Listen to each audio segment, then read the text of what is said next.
Assalamualaikum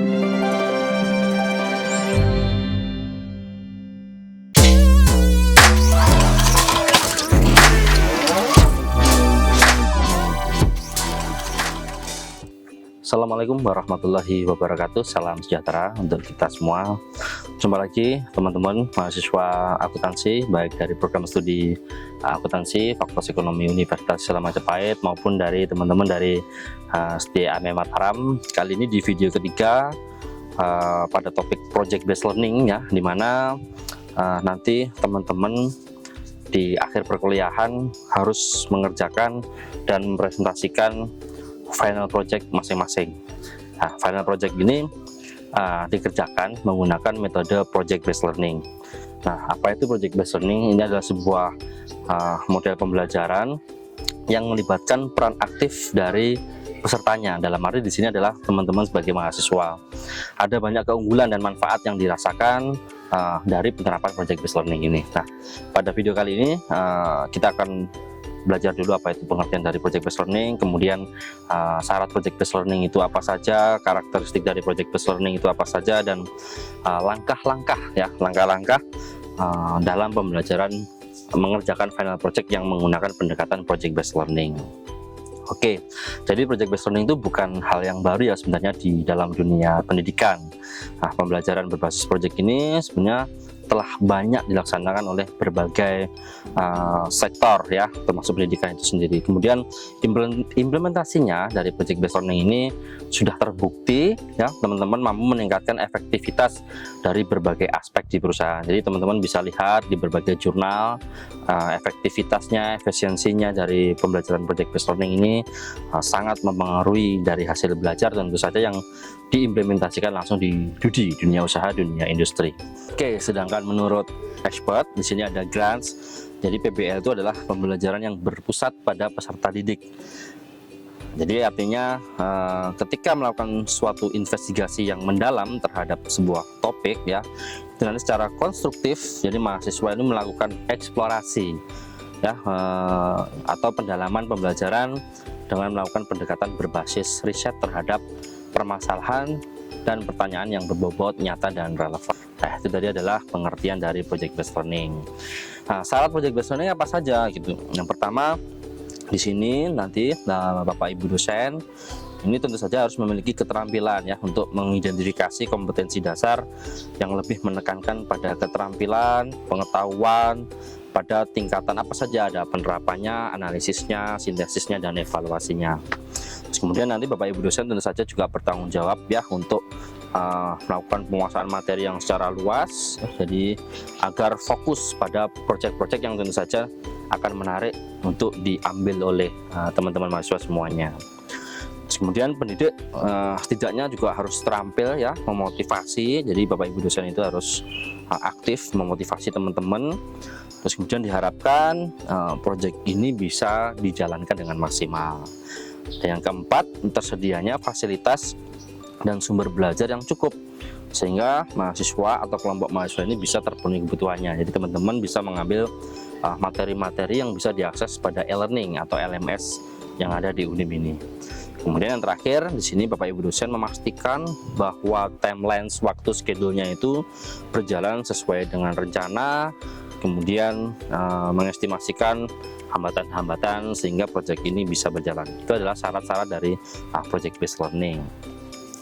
Kemudian karakteristiknya yaitu yang pertama ya, jelas tadi disampaikan bahwa student oriented. Apa itu? Jadi pembelajaran itu fokusnya pada teman-teman semuanya selaku mahasiswa. Jadi belajar secara mandiri, ambil materi di e-learning, reference yang lain di YouTube dan lain sebagainya, itu akan menjadikan bahan ya untuk mengambil topik, menyelesaikan topik, dan sampai mempresentasikan topiknya tadi. Kemudian ini fokusnya pada projects ya, namanya project based learning, berarti pembelajarannya berbasis project. Kemudian di sini juga bisa mengembangkan partisipasi aktif dari peserta didik atau mahasiswa.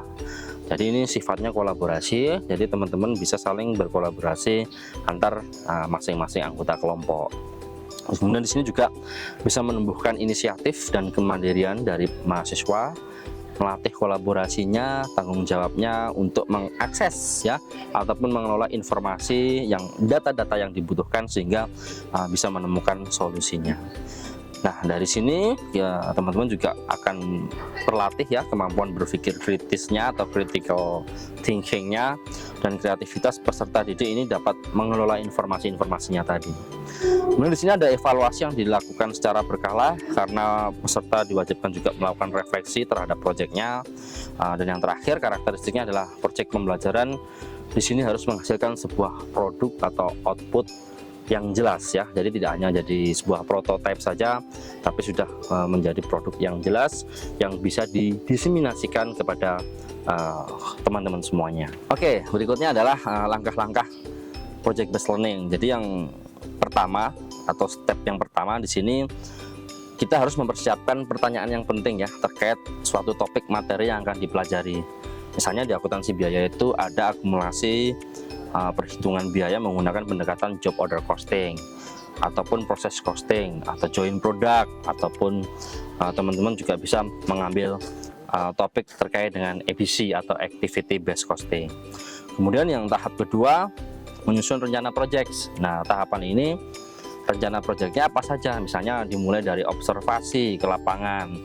Sebenarnya ini teman-teman juga bisa membaca buku-buku yang berkaitan dengan metodologi penelitian ya, dimana ada pengambilan data, sebelumnya itu ada observasi, kemudian koleksi data, kemudian dianalisis dan seterusnya ya. Terus kemudian di step yang ketiga ini adalah membuat jadwal. Nah, ini diusahakan timelinenya, waktunya harus jelas dan tentu saja tidak melebihi due date yang sudah ditetapkan di LMS. Nah, ini durasi pengerjaan proyeknya ini adalah maksimal adalah 4 minggu. Next ya, step yang keempat yaitu adalah memonitor pelaksanaan pembelajaran berbasis project based learning ini. Jadi nanti Bapak Ibu dosen di sini tentu saja akan membantu ya mengevaluasi hambatan-hambatan apa saja yang terjadi di lapangan.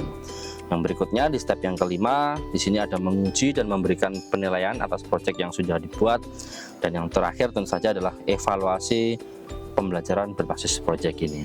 Nah, di kali ini akan dijelaskan aktivitasnya secara detail ya dari 6 langkah yang telah saya sampaikan sebelumnya. Yang pertama tadi jelas menentukan pertanyaan yang mendasar. Jadi nanti ada aktivitas dosen, kemudian ada aktivitas mahasiswa. Nah, pada aktivitas dosen ini, dosen menyusun dan menyampaikan tema atau topik pertanyaan terkait sebuah permasalahan dan mengajak teman-teman semua untuk berdiskusi mencari solusinya. Ya, seperti yang saya sampaikan tadi, mau topik apa yang diambil silahkan ya. Dalam 14 sesi di LMS itu ada banyak sekali terkait dengan topik. Silahkan dipilih salah satu, kemudian didiskusikan di kelompoknya masing-masing. Nah, pada aktivitas mahasiswa, di sini adalah mahasiswa mengajukan pertanyaan yang mendasar tentang apa saja yang harus dilakukan untuk memecahkan masalah tadi.